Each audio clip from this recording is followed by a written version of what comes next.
If you're a curious person pulled in 500 different directions and always wanted to find a way to both make sense and make money out of your curiosity, then today's episode will help.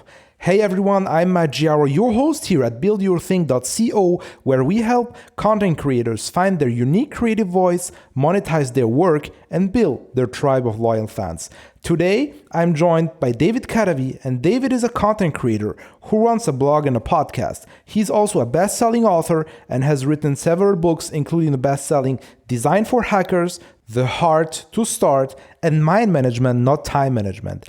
David has always been a curious person, and I couldn't think about a better guest talking about how to monetize curiosity. So here we go. David, pleasure to have you here on the podcast. Matt, it's a pleasure to be here. It's an honor. Thank you for inviting me. David, I reached out to you per email telling you that your book, Mind Management, Not Time Management, actually was one of the best reads that I had for quite some time. You have been on my radar for quite some months, so it's actually a pleasure to have you here. And I know that you are kind of a curious person, and I just thought that monetizing curiosity would be an interesting topic to talk about. So maybe you can introduce yourself to the audience, and this idea of monetizing your curiosity, that really resonates with me because that's been what I've been trying to do for the last 15 years. I woke up on my first day of self-employment on July 18th, 2007. And I realized, oh no, I have an entire day ahead of me and I have no idea how I'm going to fill it. And I have for so long thought, oh gosh, if only I had a chance to prove myself and to be on my own, I would show them. And here I was, and I actually had that opportunity.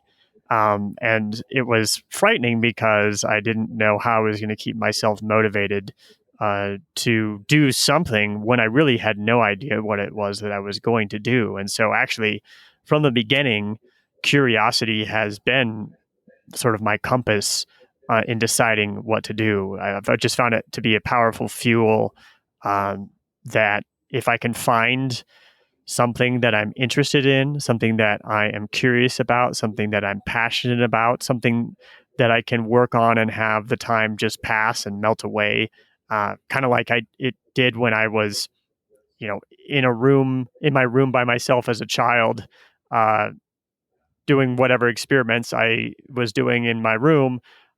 That if I could replicate that feeling, that would be a more powerful force than, say, the Guitar Hero video game that was down the hallway from me that was calling me and was the alternative thing for me to do. So I've always been searching that entire time for that feeling of curiosity, and that has been the main sort of metric by which I've built my business. And it's probably not that encouraging to people that now I'm here 15 years later and I really am kind of just now feeling like I'm getting the hang of it, like feeling like maybe I've made it, that I'm doing work that I love to do, writing books that I love to write, books that I would want to read myself, and that my head is above water and money's coming in and I'm having a wonderful time. So the two recent major books that I've written are Mind Management, Not Time Management, and The Heart to Start. Those are a part of a series called Getting Art Done. I'm currently working on the third book in that series. And the first book that I wrote was called Design for Hackers, and that came out in 2011. And I'm just very fascinated by this idea of curiosity, of creativity, of how do you make something when you're not quite sure what it is you're making or whom you're making it for. What is the process that you follow to do that? And that is what I explore with my work and try to figure out and try to share what I learn along the way with others.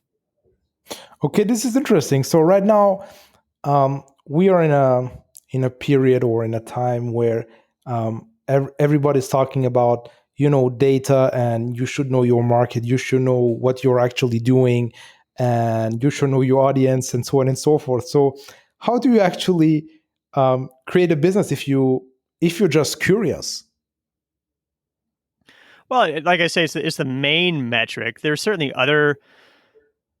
I got metrics are kind of a dirty word for me. I'm certainly not somebody who like keeps KPIs or something, but I'm looking at data all the time as I'm following my curiosity and I'm creating. I am looking for what is this overlap in my Venn diagram between this thing that I'm curious about, this thing that I love, and the thing that I'm getting some sort of signal from the market that they want and that maybe they're willing to pay for.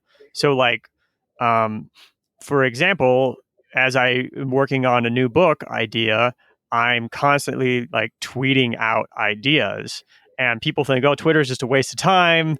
You don't really get any, good marketing lift from it." They look at those metrics, and they miss the fact that what you're getting is this really invaluable feedback. I mean, like as a writer, I can only imagine what it must have been like years ago when all you had was just like you and your typewriter just sitting there silently. And to even get one person's opinion on what you were writing was very hard. You had to find somebody to bounce ideas off of, and then maybe they hate your idea, but they don't actually know what they're talking about, or they're not the right person. Something like Twitter or all these tools that we have available to us, we can share an idea and kind of see, is it getting engagement? Are people liking this? Are people retweeting it? Are people asking follow-up questions about it? And so that's the type of process that I have, where I'm constantly sharing ideas in various formats, and through that, I'm developing a product, which is like a book, which that's a category that has been around for hundreds of years. People buy books. People will continue to buy books for a very long time. It's a very Lindy type of format, as I think Nassim Taleb would say. If something's been around for 500 years, or I mean, it's been around for longer than that, uh, it's going to be around for at least that long additionally. And so it's a category that people are already interested in. There's already the category of self-help, or the category of time management, or that creativity and genius. People are already buying books on those things. So there's already a category for things to sort of fit into. And it is this iterative process where I'm curious about this. I'm putting out feelers like, hey, does this resonate with anybody? Most things don't. Some things do. When they do, I then try to sort of follow up on that and say, like, well, what's going on here? Is this a problem that I can help solve for people that say I could package up in a book? And people would want to buy it because they might say to themselves, hey, mind management, not time management. That resonates with me. I always feel like I don't have enough time, but I want to be more creative. Maybe this book has something that it can show me. And hey, look at all these great reviews from all these people with whom this book has resonated. And so it's really, it's a little bit, it's part art and it's part science. So it is following curiosity, but also looking at data along the way to sort of guide my creative process. Yeah, so this is really interesting, because a lot of people, as you mentioned, like they just look at social media as a waste of time. But if you are mindful about how you use social media and actually just throwing things out there and just see what people actually resonate with, this gives you actually a strong direction where you can actually focus, especially when it comes to creative work. So this is definitely a very, very interesting idea. So David, you mentioned that um, when it comes to curiosity, like how do you actually make sense of it? So how do you actually like you like how can you actually follow one thing and actually start making, like, turning this into an actual product? Yeah, it might look like I follow one thing. It's probably that's kind of the appearance that things have, where like, oh, look, I've got a few books. I've got several short reads that are out, shorter books that are out on Amazon, and I've got a podcast and a newsletter. So it looks like, and that newsletter, it comes out every single week. Just I never miss a week. The podcast comes out every 2 weeks. It take like a month off a year, but other than that, it's always coming every other Thursday. And people are often asking me like, "Wow, how do you stay so consistent? Um, how do you focus on things and follow through on things?" And actually, it's the complete opposite. Is that and this is actually what I'm working on for the next book idea, is that really part of the process is you're just, it sounds a little bit messy to say I'm throwing spaghetti against the wall and seeing what sticks, but it is a little bit like you get curious about something, and then you get curious about another thing. And people often have this problem where they really get interested in a project and they get passionate about it for a very short amount of time, and then they burn out, and then they move on to the next thing. And then that process repeats and they never have anything to show for it. Well, I used to experience that. I still experience it to some extent, but the difference now that I'm a professional, the difference between dilettantes and professionals is, in this regard, is that professionals know to expect it. We use words like, "Oh, we're filming a pilot for this TV show," or "We're building a prototype for this thing." And or even there's an elevator pitch for your startup that you might be working on. And so we, at least as professionals, know that uh, as we're working on a new idea, don't go too far with the idea, because that's the point where you burn out and you say to yourself, "Oh my gosh, I just wasted all this time." Instead, you're just putting out feelers constantly. You've got a whole bunch of different things going on, and you're kind of seeing where am I getting some good signals here? Not only from, is this resonating with people, but also like, am I interested in this? Is this an idea that I can't get out of my head? Is this something that I really want to see what happens?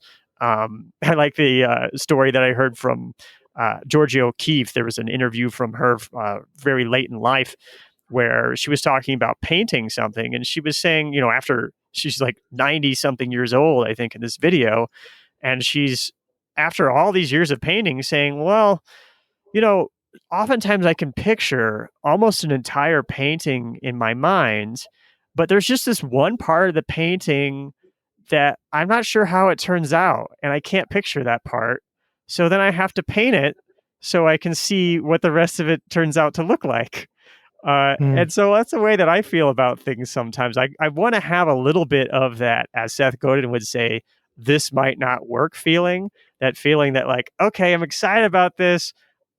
I don't really know what's going to happen. And so that's why I'm motivated. I'm excited to work on this. I want to see how it turns out.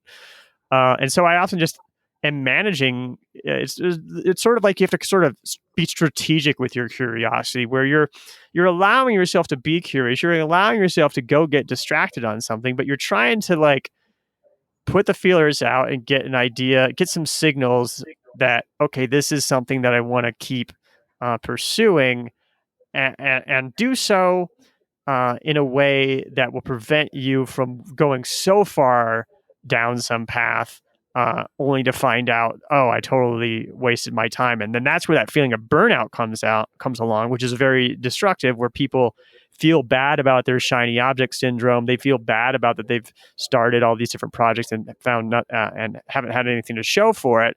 But really, I think it's just that their expectations are kind of unrealistic, and it's those expectations that are leading to some of these negative feelings around pursuing different things and not coming up with anything. But when it becomes part of your process and you expect it, well, then it's really just a kind of a joy. So the way that I do things is I'm always exploring things. I'm always trying to see what I'm curious about. I'm trying to see what is there some sort of a market. Where am I getting signals that there might be a product here? And from that, I'm usually kind of able to motivate myself to follow through on something. Not always. It's not always easy. It's it's something that I've had to work on. Shipping is a skill, is an article that I've written recently. I mean, there used to be a point in time where, when I was first starting out on my own, I couldn't follow through on anything. I had all these ideas. I had a hard drive full of mock-ups that I had made, or like half-written book proposals, ideas, and half-written blog articles. Even could hardly even write a blog article. But I started saying to myself, well, I need to start shipping things. I needed to start finishing things. And so that's where I started to look for, like, even the most simple things in life. What is it like to ship something? You have a vision, you come up with some plan for how to execute that vision. You make the thing, you put it out in the world, and then you deal with the world's response to that, which isn't always what you expect. Oftentimes, is not what you expect. Yeah. And so you find that process all over in life. It can be as simple as, like, oh, I'm going to cook a recipe, and well, what do you have to do for that? You look up the recipe online, you see the list of ingredients, and now you're like, well, I've never heard of some of these things. I need to find a grocery store where I can get all these things.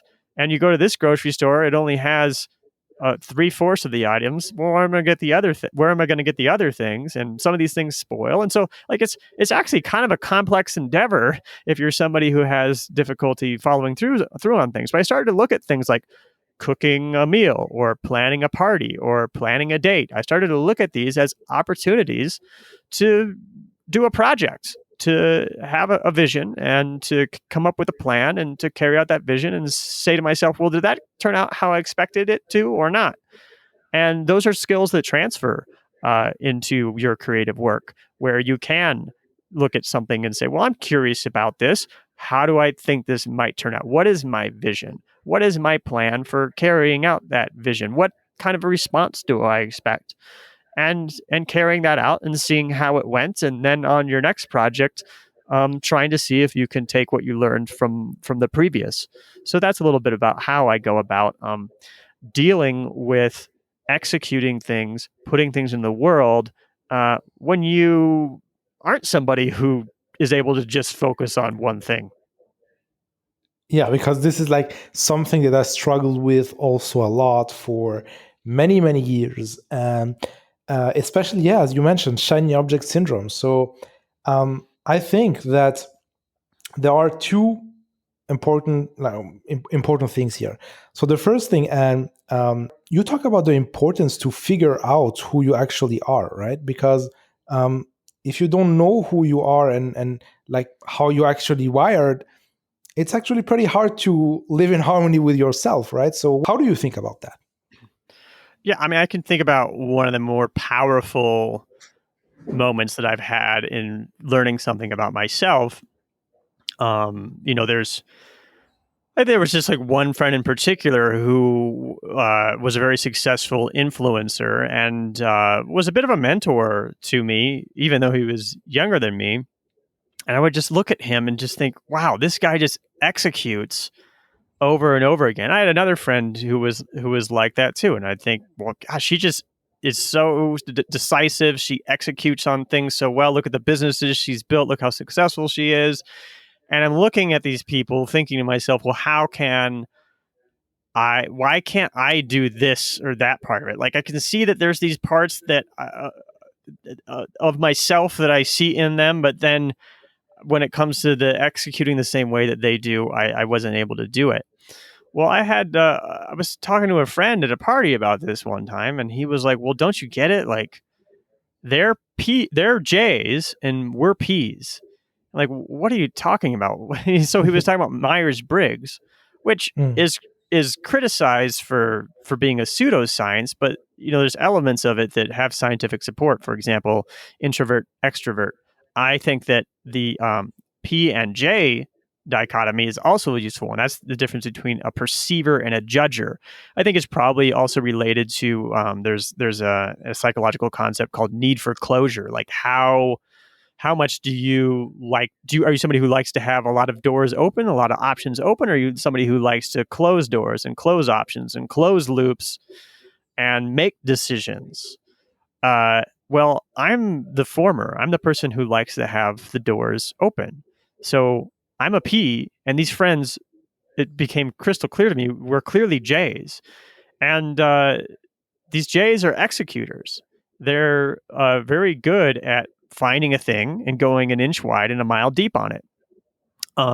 Another concept that's related, I think, is Joel Spolsky. Maybe I think is who came up with this, but would talk about developers: a T-shaped developer versus a comb-shaped developer. So a T-shaped developer has very deep expertise in one area. A comb-shaped developer has pretty good expertise in a lot of different areas. Kind of a jack of all trades, which is kind of has negative connotations to it.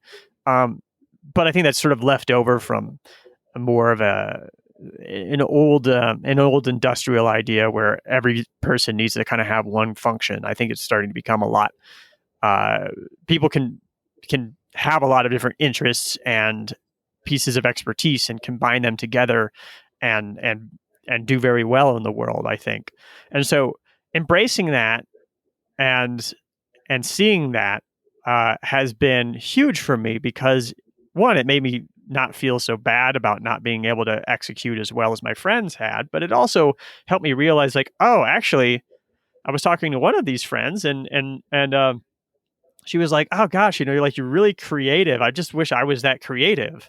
And I'm like, "Well, what are you talking about? You're such an executor. You're so good at setting these goals and following them." It made me realize, like, oh, okay, this is, you kind of get one or the other. You don't necessarily get both, but you have to work with what you got. So I guess I am sort of creative, but I kind of struggle with executing on things. But then I've just sort of have made that part of the process of, like, okay, I'm not going to feel bad about the fact that on my Kindle there's 20 different books that I've started reading in the last month.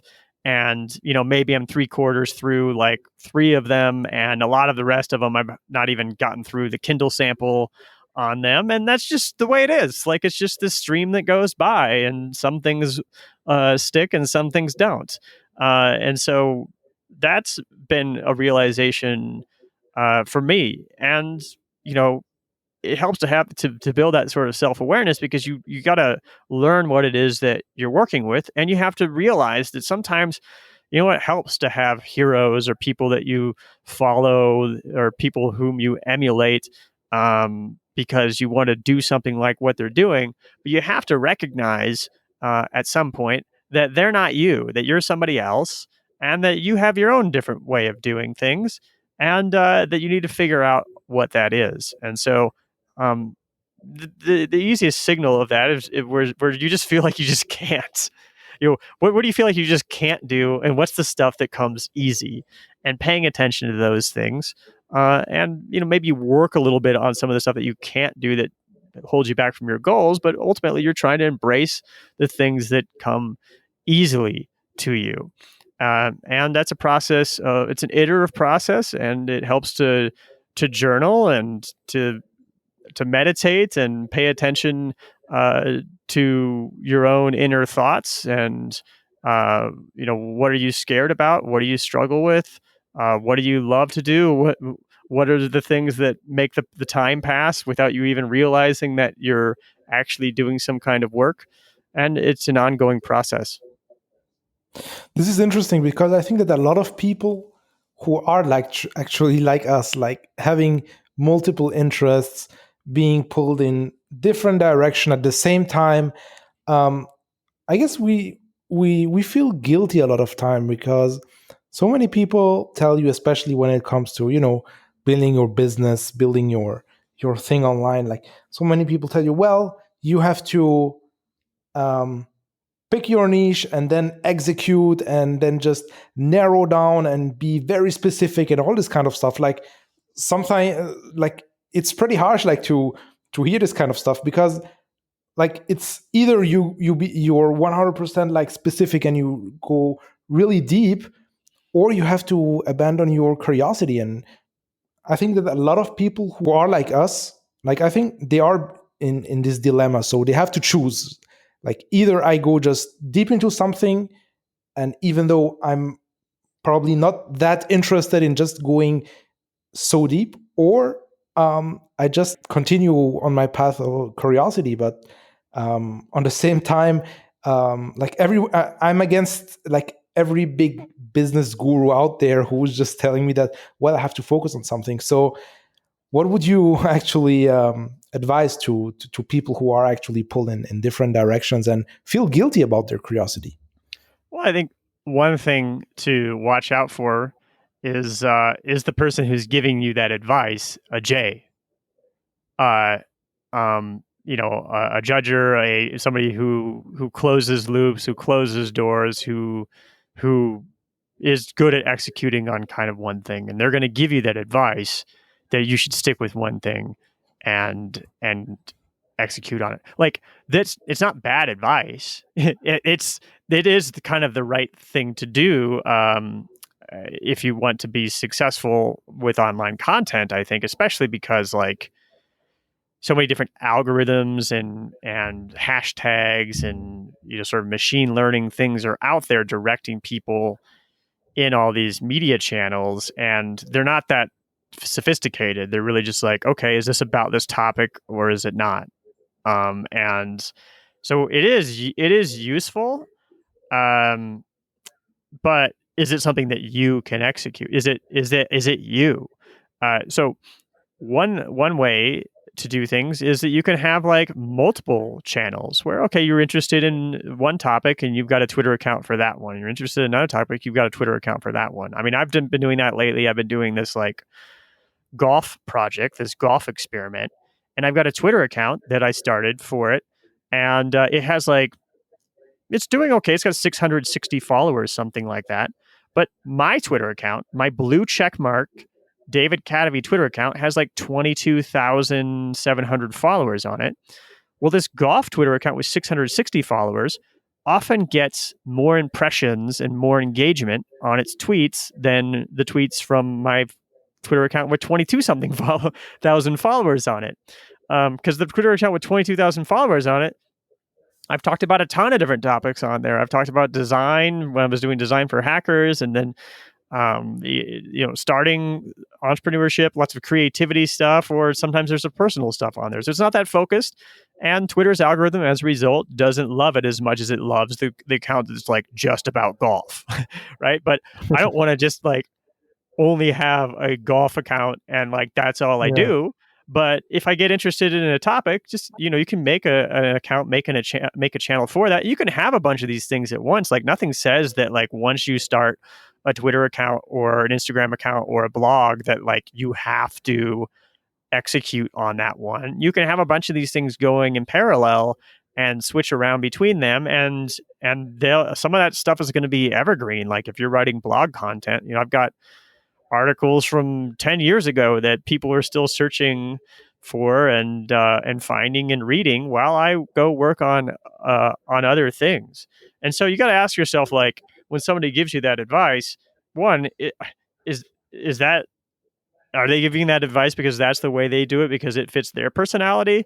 And what really works for your personality? And is it true that you have to be focused on one thing? Like it might be kind of ideal, but it's not going to result in my opinion, as creative or out there ideas that really have a chance to have a great deal of upside to them. I think that you've got to be experimenting with a lot of different things if you want to find something that really doesn't just like become uh, useful within a category, but that creates its own category. That it becomes its own thing. Like when Tim Ferriss wrote the 4 Hour Work Week, like nobody had ever. It's like a time management book, kind of, but he just like created this entire new world of this hyper efficiency, this hyper optimization stuff, and so for me, that's kind of the stuff that I'm more interested in. Like, yeah, sure, you can go out there and like pick a category and, get middling success in that category.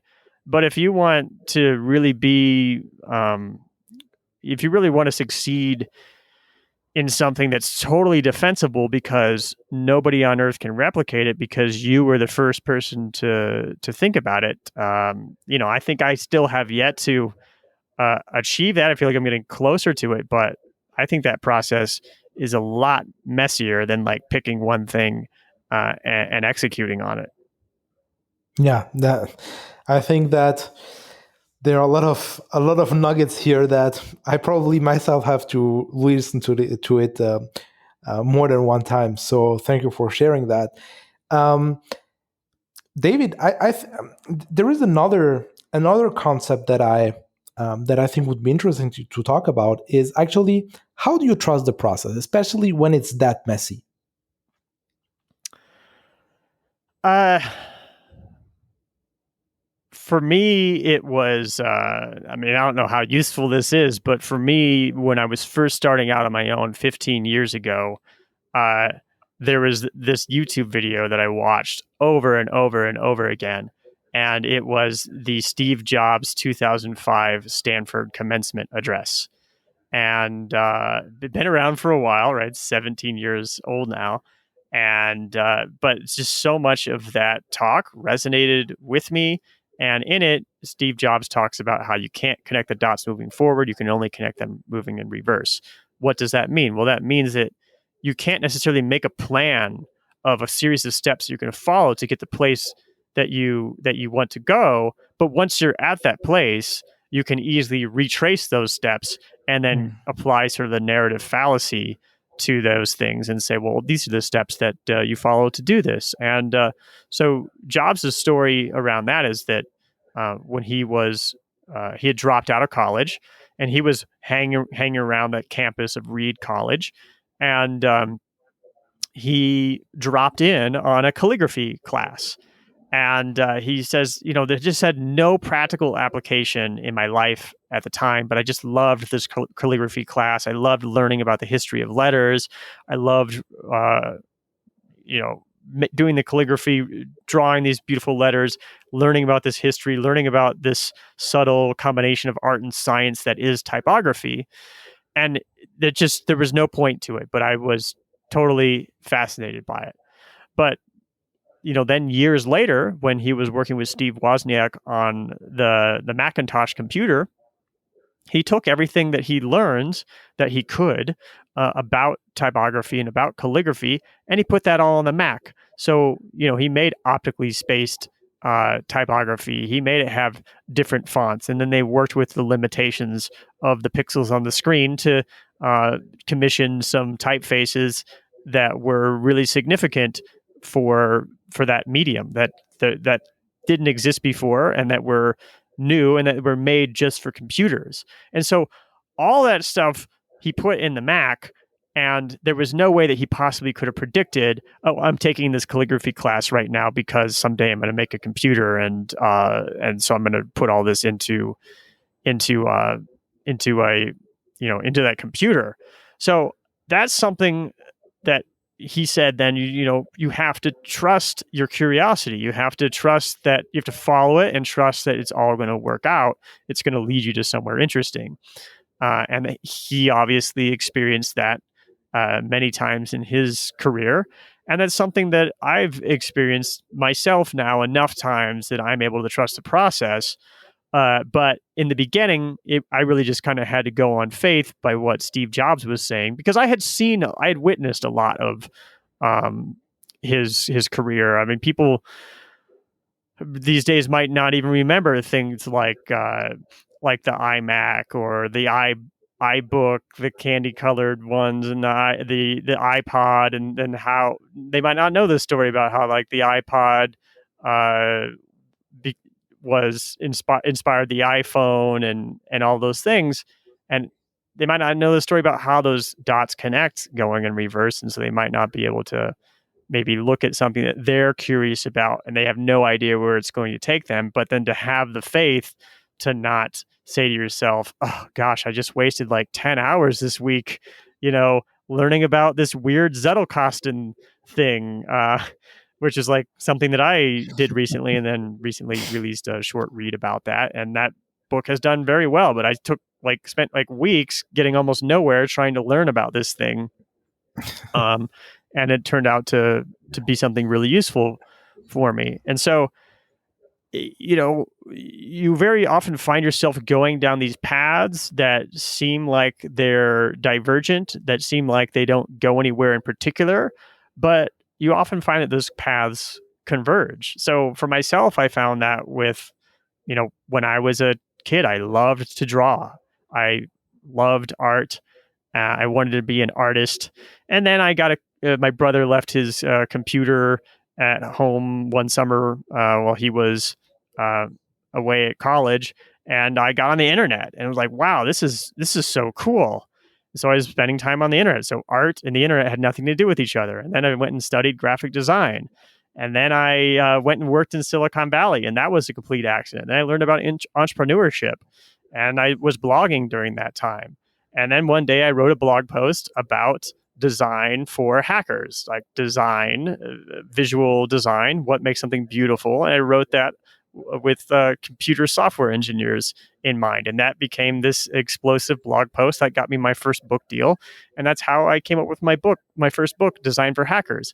And so none of those things had anything to do with each other when I first started on those paths. But once those paths converged, it sort of worked out really great, where I had this thing that, like, where there wasn't somebody out there who did it just the same way that I did, who had that exact same combination of curiosities and skills and passions. Like, there might have been different combinations that were uh, that were, somewhat similar, but I had my own way of doing it. And that's how you end up somewhere that nobody's ever been before, is by allowing your curiosity, making the space for it to take you down these disparate paths, and trusting that eventually they are going to converge and take you someplace nobody's ever been before. So, David, I want to shift gears a little bit. You're a content creator who has a pretty solid routine. At least this is the impression that I have after reading your book. So, can you explain us a little bit more about how do you find the sweet spot between having actually a routine, which is actually not really following your curiosity, right? So a routine is like something that repeats itself day in, day out. So how can you actually mix between, or find a sweet spot between actually having a routine, but at the same time following your curiosity? Yeah, it's a good observation. So it can feel a little bit constraining in that way, where if you have a habit and you say, have to write every morning, and sometimes maybe you don't feel like it, maybe you're curious about something, well, that can be a little bit tricky sometimes, right? So what I do is I sort of look at the things that I create as sort of vehicles to exercise my curiosity. And I don't know if it's because I'm fortunate or what, but I kind of have like a certain appetite um, that I've learned to understand how big that appetite is. And I've sort of arranged things so that the things that I create are going to satisfy that appetite with a little bit of a challenge to it. And this has been a process to find that. So, like, when people want to ask me about consistency and the fact that I have a newsletter that comes out every single Monday, Love Mondays, or that I have my podcast, Love Your Work, that comes out every 2 weeks. Those are really just set up so that I know that I can create those things with the sort of curiosity that I expect to have, or with the creative energy that I expect to have. Like, I know that I can write roughly 2 articles a month that are kind of long form, and that I can make a newsletter every week, and that's going to be a comfortable yet somewhat challenging amount of content for me to create. And that is what sort of motivates me then to keep sharing ideas on Twitter, to keep brainstorming about those little tiny ideas, to read books, and sometimes even get curious about a person and interview them. Those are things that sort of help motivate me, because I know that that's on the schedule to do these things that I know are going to help me with my appetite for curiosity, that I kind of expect to already. It's taken some trial and error, but I have found that I am able to then keep my curiosity satisfied by doing that sort of reading and things that I do to prepare to create all these things, and that is a process that allows me to read a lot and allows me to share ideas and allows me to brainstorm things and then also to write. And I have sort of devised things where morning times is definitely the time for me to write, and then I have a little bit more unstructured time throughout the day where maybe I'm not as great at focusing on the writing, and that's when I allowed myself to explore and sort of fidget around a little bit more and kind of find sort of seeds of ideas that I can follow when I do sit down and have my habits. So it's a little bit of a mixture. It really doesn't take, how long does it take to type, say, 500 words or so in the morning? Like, really not that much time at all. It's just that you need to have sort of the seeds of the ideas there, for you to be able to develop those ideas. And that's something that comes from your reading and from your sort of independent thinking, whether it's writing in a journal or something like that. And through that process, I'm able to keep quite consistent.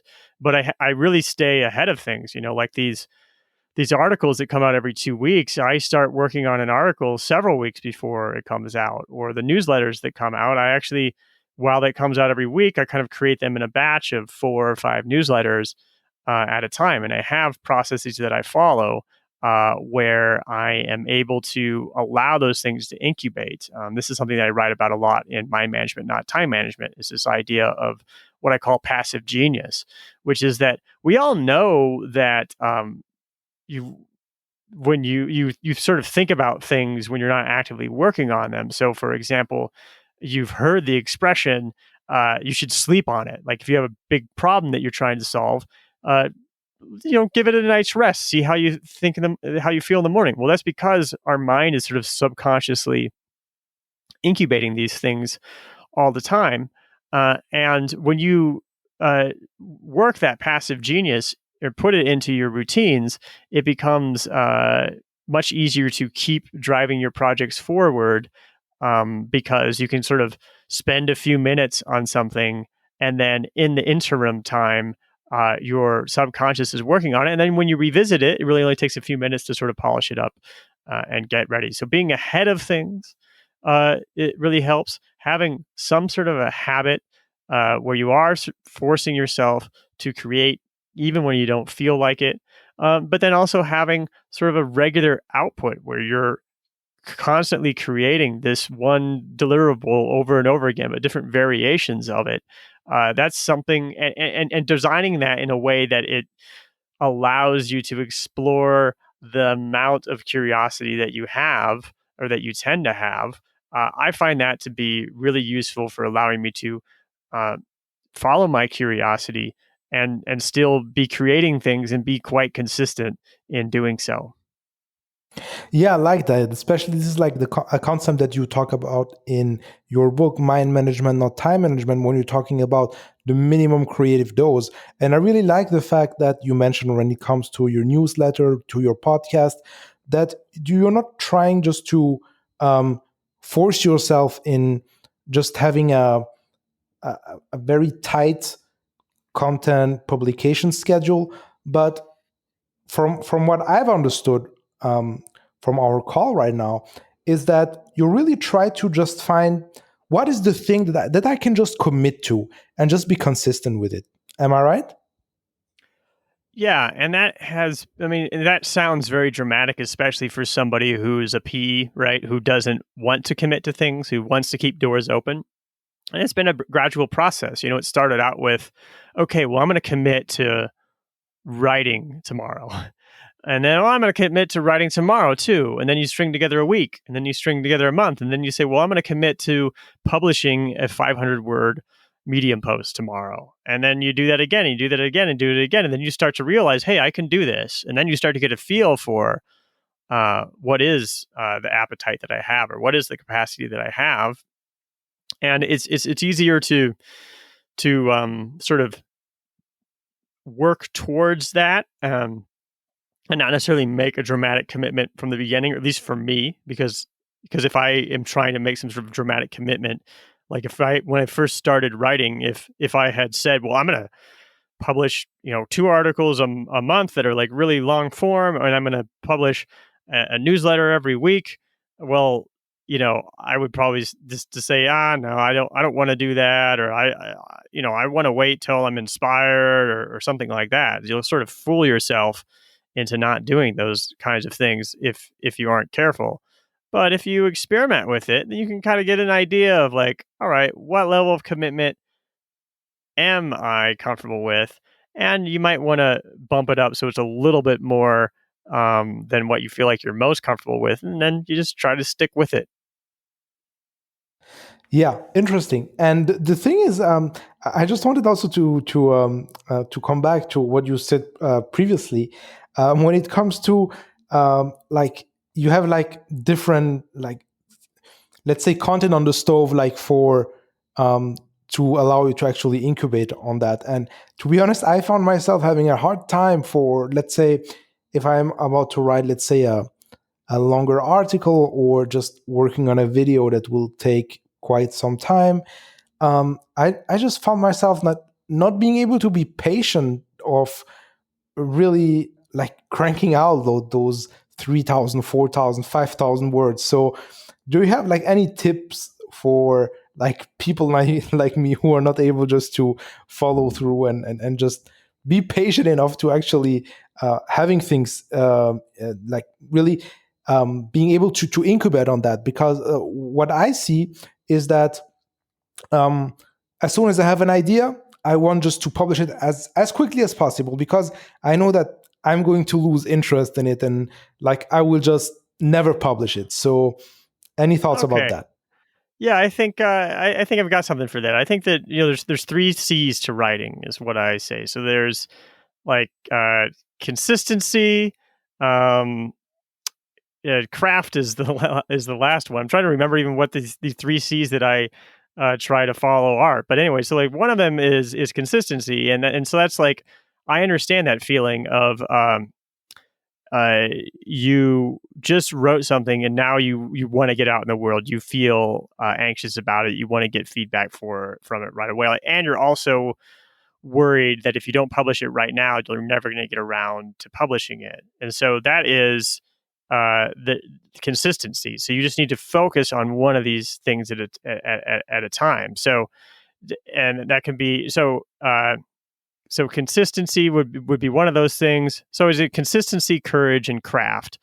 Um, Now, consistency might just be the writing thing. Like, can you get yourself to consistently write? And so you're just focusing on that. Like, can I write every day for a week? Can I write every day for a month? Something like that.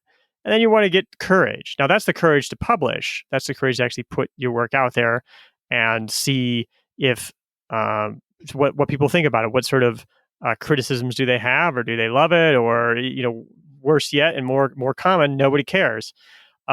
So the courage to publish on a regular basis, that's its own thing.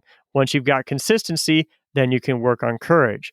Now, once you've gotten to where you can consistently uh, write and publish something every day for a week, every day for a month, every day for a couple of months or something, then you start to worry about, say, craft. So what people, and that's like being good, like, is your writing any good? So what people often try to do is they're trying to do all those things at once, right? So they're trying to build a writing habit, but they're also trying to build a publishing habit, and at the same time they're trying to make it good. Well, that's just too much for your brain to handle at one time. That's a little bit too much challenge. Like, you've got to just challenge yourself a little bit at a time and work on one of those skills at a time. So for some period of time, yeah, you might be uh, wanting to publish something as soon as you've written it, and you might feel like, oh, I'm not able to do like the really good long blog posts that I want to be doing, the craft, because, well, you need to work on the courage part, because what is that? If you are writing something and you're not quite sure that you're going to be able to return to it, be consistent, and then eventually actually put it out into the world and publish it, unless you do it now. Courage, right?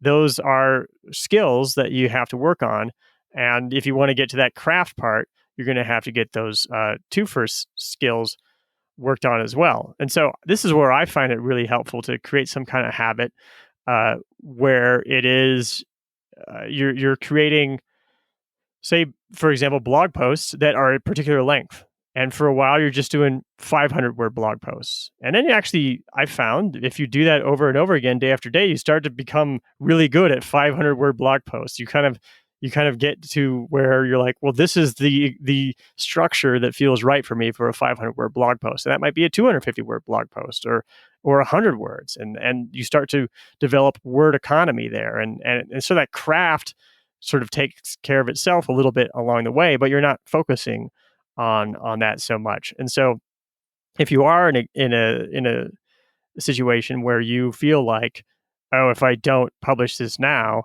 I'm never going to get around to it. Well, that sounds like you need to work on the consistency plus maybe you have the consistency, or you maybe need to work on the consistency. And then once you have that, then you work on the courage. So thinking about one of these C's at a time, uh, consistency, courage, and craft, uh, that can help you focus the skills that you're trying to build in a given moment.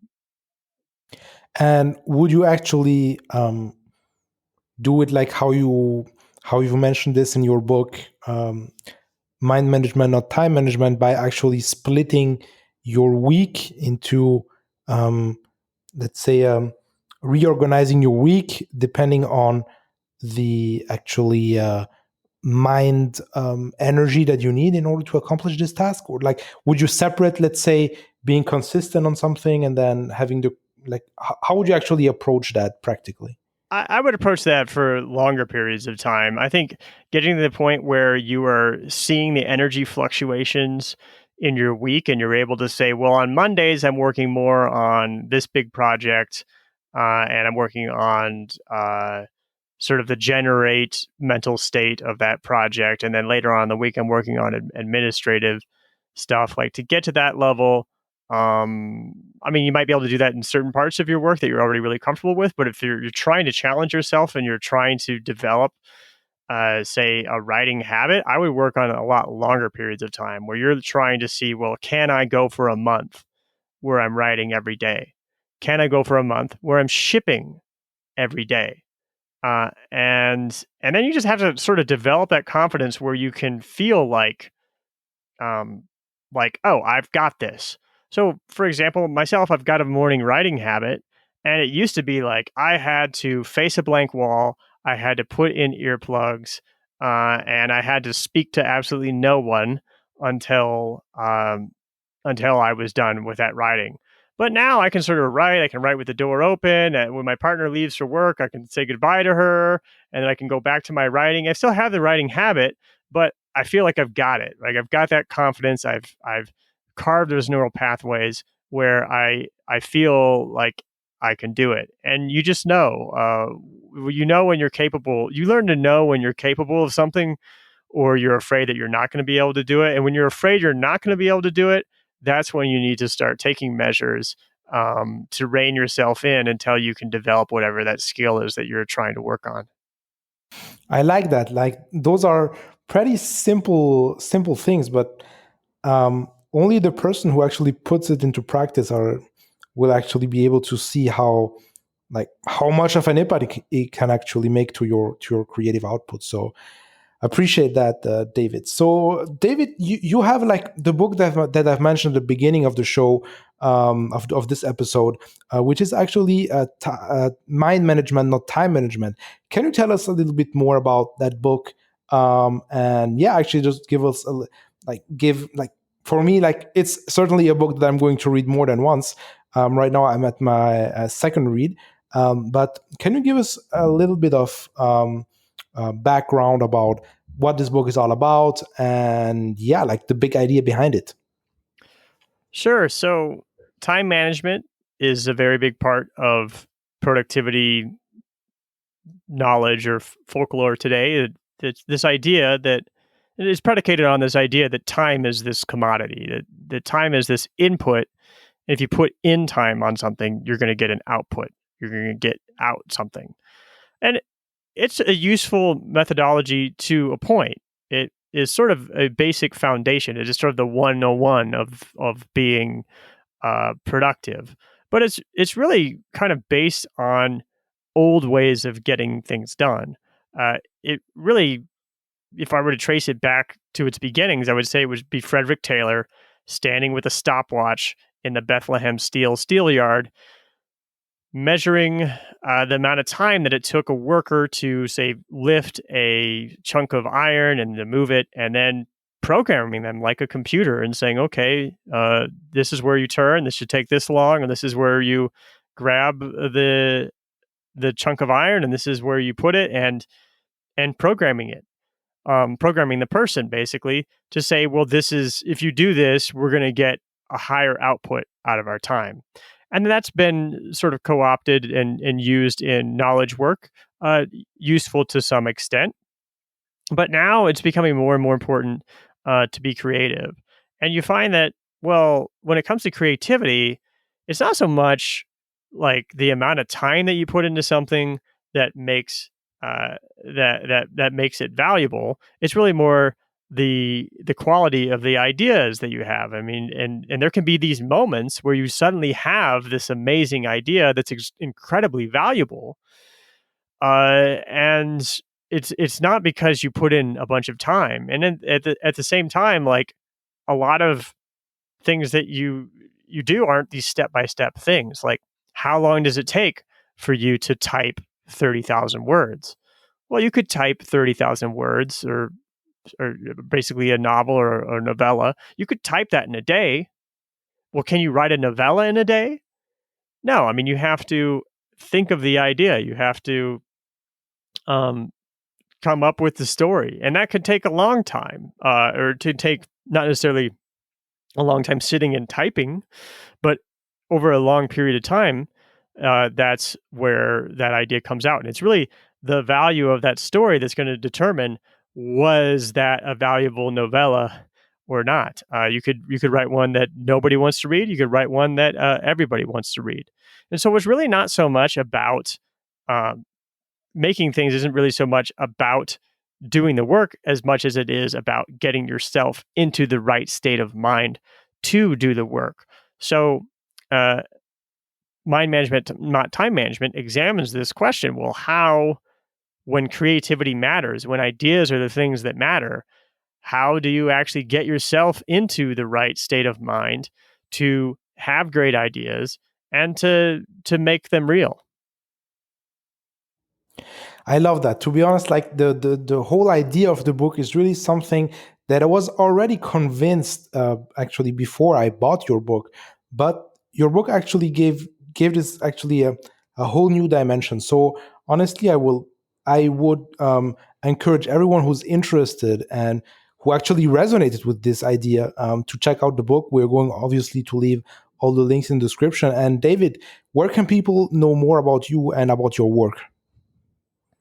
Well, I have a podcast myself. It's called Love Your Work. That's where I share and workshop a lot of the ideas that are going to be going into my next book. And then I also am very active on Twitter at Kadavy. So those are two great places to get more of things that I'm working on. Great. So we're going to link that to that in the show notes. Thank you very much, David, for your time, for being here and sharing valuable insights with the audience. And I hope to see you soon in another episode. Thank you so much, Matt. It's been an honor. All right, so I hope that you've enjoyed this episode with David Kadavy.